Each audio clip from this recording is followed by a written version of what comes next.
जय श्री कृष्ण। भगवान श्री कृष्ण की कृपा हमारे सभी मित्रों पर बनी रहे, यही हमारी मंगल कामना है। तो श्रीमद् भगवत गीता 18वां अध्याय।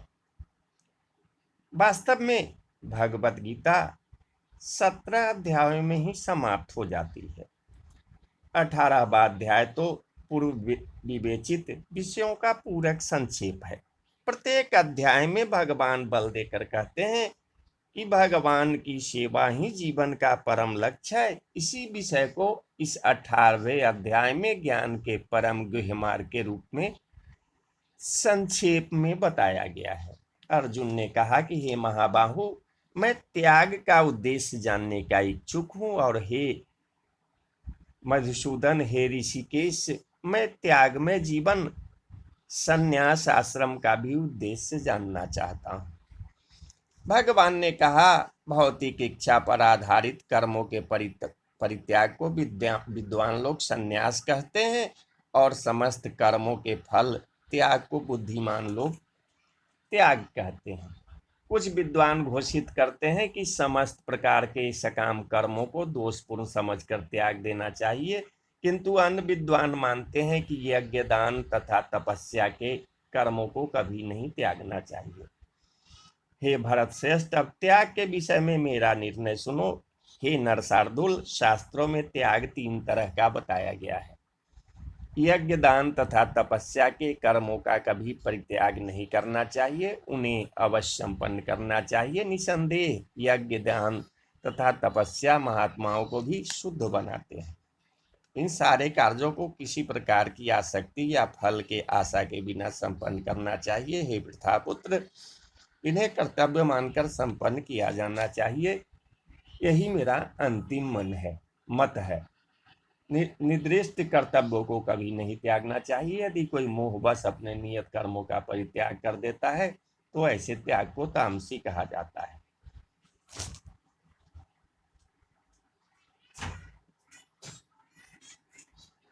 जो व्यक्ति नियत कर्मों को कष्टप्रद समझकर या शारीरिक क्लेश के भय से त्याग कर देता है, उसके लिए कहा जाता है कि उसने यह त्याग रजोगुण में किया है। ऐसा करने से कभी त्याग का उच्च फल प्राप्त नहीं होता। हे अर्जुन, जब मनुष्य नियत कर्तव्य को कर्मनीय मानकर करता है और समस्त भौतिक संगति तथा फल की आसक्ति को त्याग देता है, तो उसका त्याग सात्विक कहलाता है। शतोगुण में स्थित बुद्धिमान त्यागी, जो न तो शुभ अशुभ कर्म से घृणा करता है, न शुभ कर्म से लिप्त होता है, वह कर्म के विषय में कोई संशय नहीं रखता। निसंदेह किसी भी देहधारी प्राणी के लिए समस्त कर्मों का परित्याग कर पाना असंभव है, लेकिन जो कर्म फल का परित्याग करता है वह वास्तव में त्यागी कहलाता है। जो त्यागी नहीं है उसके लिए इच्छित, अनिच्छित तथा मिश्रित 3 प्रकार के कर्म फल मृत्यु के बाद मिलते हैं, लेकिन जो सन्यासी है उन्हें ऐसे फल का सुख दुख नहीं भोगना पड़ता। कि महाबाहु अर्जुन, वेदांत के अनुसार समस्त कर्म की पूर्ति के लिए 5 कारण है। अब तुम इन्हें मुझसे सुनो। कर्म का स्थान, शरीर, कर्ता, विभिन्न इंद्रियां, अनेक प्रकार की चेष्टाएं तथा परमात्मा, ये 5 कर्म के कारण हैं।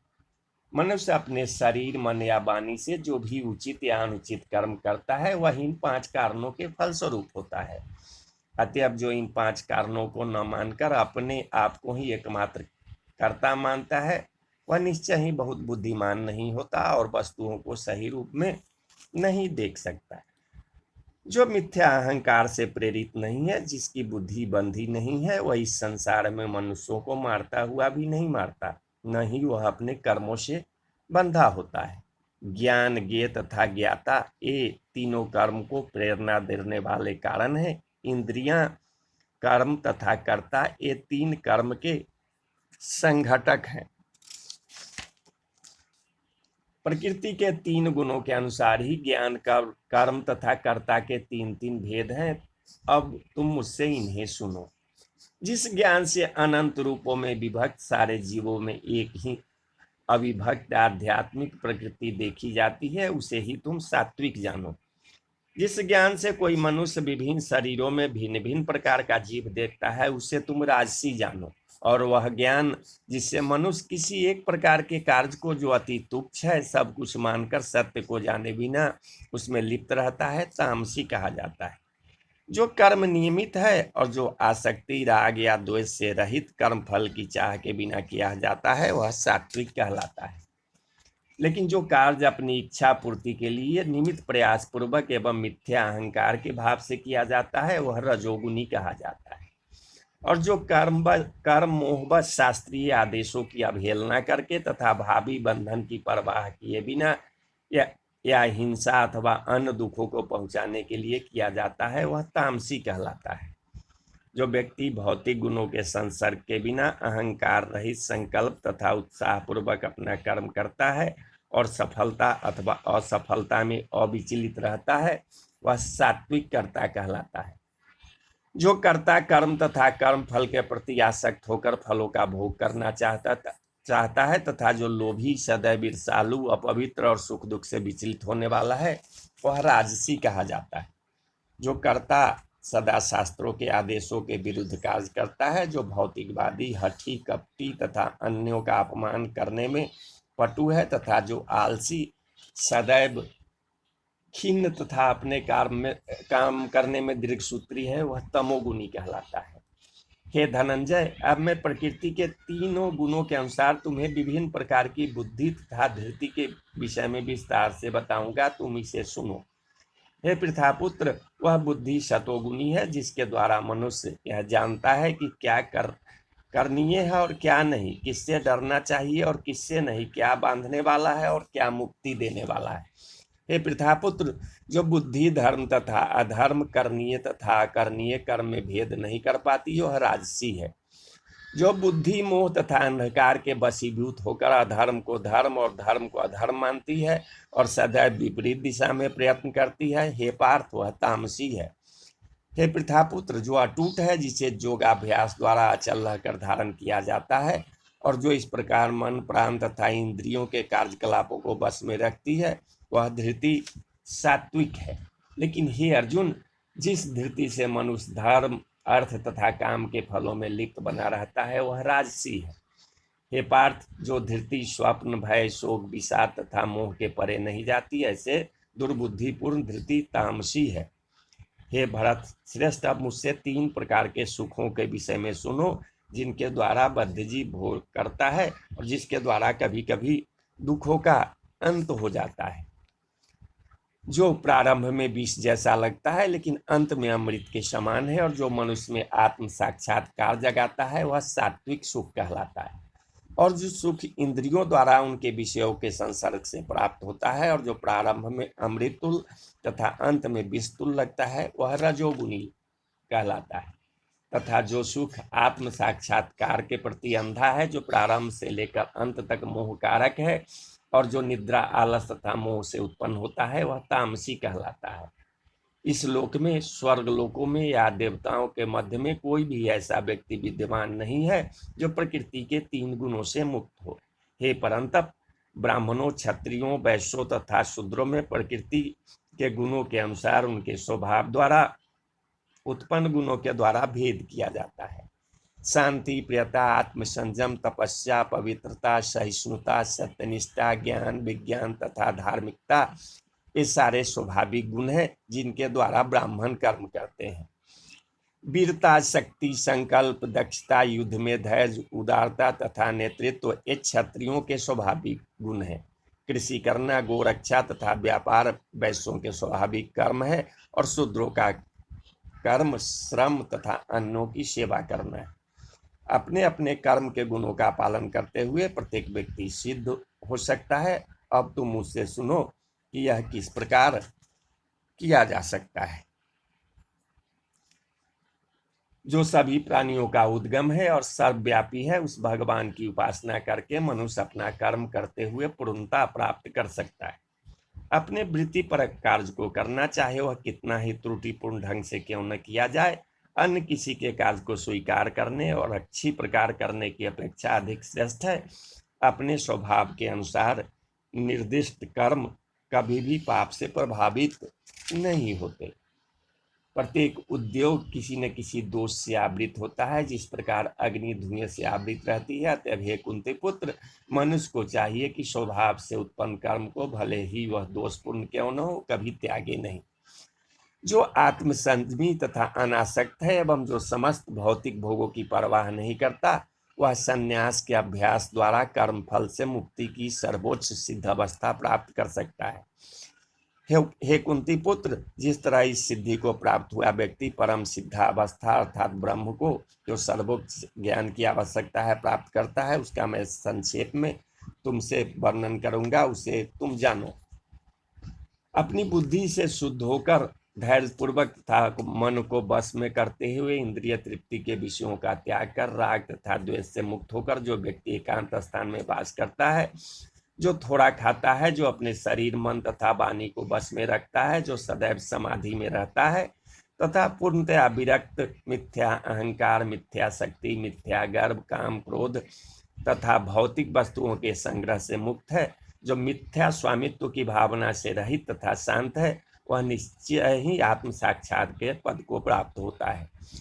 इस प्रकार जो दिव्य पद पर स्थित है, वह तुरंत पर ब्रह्म का अनुभव करता है और पूर्णतया प्रसन्न हो जाता है। वह न तो कभी शोक करता है, न किसी वस्तु की कामना करता है। वह प्रत्येक जीव पर समभाव रखता है। उस अवस्था में वह मेरी शुद्ध भक्ति को प्राप्त करता है। केवल भक्ति से मुझ भगवान को यथारूप में जाना जा सकता है। जब मनुष्य ऐसी भक्ति से मेरे पूर्ण भावनामृत में होता है, तो वह वैकुंठ जगत में प्रवेश कर सकता है। मेरा शुद्ध भक्त मेरे संरक्षण में समस्त प्रकार के कार्यों में संलग्न रहकर भी मेरी कृपा से नित्य तथा अविनाशी धाम को प्राप्त होता है। सारे कार्यों के लिए मुझ पर निर्भर रहो और मेरे संरक्षण में सदा कर्म करो। ऐसी भक्ति में मेरे प्रति पूर्णतया सचेत रहो। यदि तुम मुझसे भावित होगे तो मेरी कृपा से तुम बद्ध जीवन के सारे अवरोधों को लांघ जाओगे। लेकिन यदि तुम मिथ्या अहंकार बस ऐसी चेतना में कर्म नहीं करोगे और मेरी बात नहीं सुनोगे, तो तुम विनिष्ट हो जाओगे। यदि तुम मेरे निर्देशानुसार कर्म नहीं करते और युद्ध में प्रवृत्त नहीं होते हो, तो तुम कुमार्ग पर जाओगे। तुम्हें अपने स्वभाव बस युद्ध में लगना होगा। इस समय तुम मोहबस मेरे निर्देशानुसार कर्म करने से मना कर रहे हो, लेकिन हे कुंती पुत्र, तुम अपने ही स्वभाव से उत्पन्न कर्म द्वारा बाध्य होकर वही सब करोगे। हे अर्जुन, परमेश्वर प्रत्येक जीव के हृदय में स्थित है और भौतिक शक्ति से निर्मित यंत्र में सवार की भांति बैठे समस्त जीवों को अपनी माया से घुमा रहे हैं। हे भारत, सब प्रकार से उसी की शरण में जाओ। उसकी कृपा से तुम परम शांति को तथा परम नित्य धाम को प्राप्त करोगे।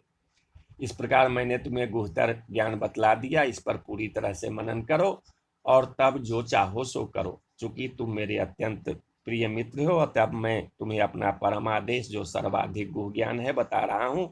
इसे अपने हित के लिए सुनो।